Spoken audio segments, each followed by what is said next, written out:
So howdy, today we're doing Longbow Arch. It has a variety of attractions to it. Dinosaur tracks, Anasazi petroglyphs, and a big arch called Longbow there at the end. So it should be a lot of fun. Never been out here before. It's just a pretty short hike, but this is the scenery around us now.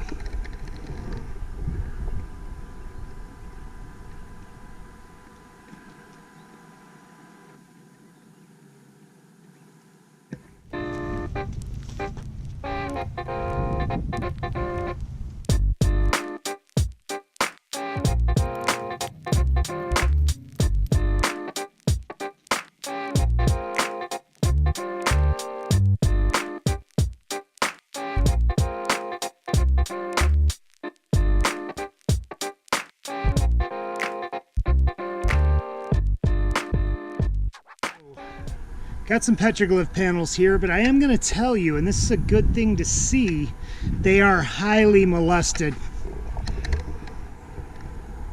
They were pretty pristine, but plenty of people over the years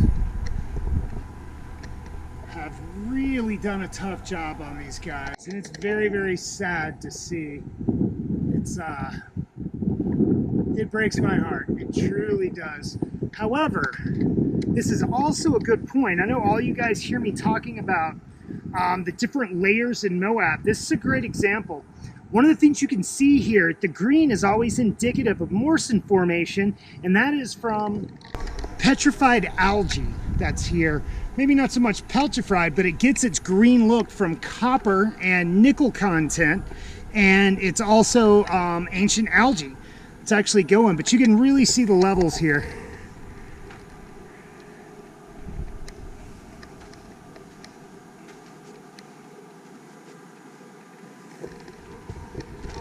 So it's Morrison formation is the green, and then everything you see above is the Navajo sandstone.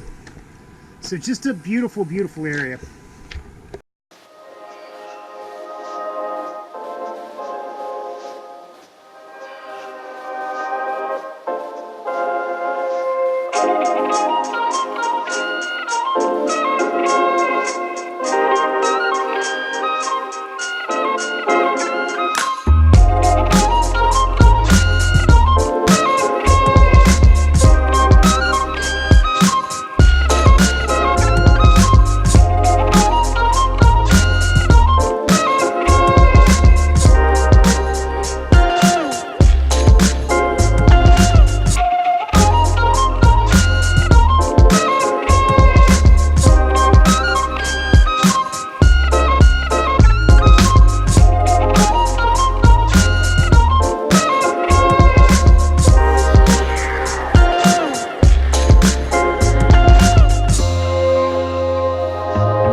So back in the cowboy and pioneer days, this was an area that they would take what is now Canyonlands Island in the Sky District National Park, is where a lot of the cowboys would take their cattle up there and let them graze and spend time with them. They had multiple water sources around the Neck Springs area, but when they would come down, they would drive them down, and there was a sneak right on the other side, and that's the way they got down. I mean, as you guys have heard me say so many times before, how rugged those men and women were that settled this area. I'm always just astonished by. You know, I go out with folks all the time, and, you know, just a little bit of hiking, they see that this isn't anything like jogging on a treadmill or, you know, walking on the treadmill or walking on flat surface. So think about the cowboys and the cattle and the horses that they use to come down a rugged area like this. Just incredible. But it's right off Poison Spider Mesa, which is a very popular 4x4 area as well. And it got its name, one of the first settlers, I'm told. There's a lot of stories around the Moab area, and you never really know exactly what's true, but I kind of like them all, to be honest. But a son of one of the settlers was bitten by a poison spider, which we have many, many in the area. And that's where the mesa got its name. So, a little food for thought.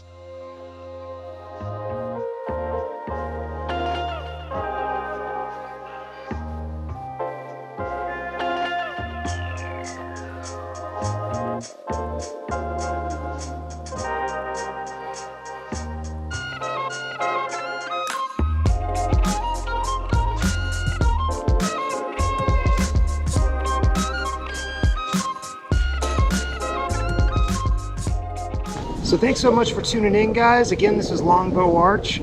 Sorry I've been gone for a little while, but I'm happy to report I had the most successful spring season I've had in several years as a hiking guide. Had a lot of fun, met a lot of super interesting and cool people, and got to know a few new areas. So I've got a few more on the list, got a lot of stuff coming up. So thank you so much for tuning in. Go ahead and give it a subscribe if you haven't already. Check us out on Periscope, Instagram, and Twitter. Take care, and we will see you next time.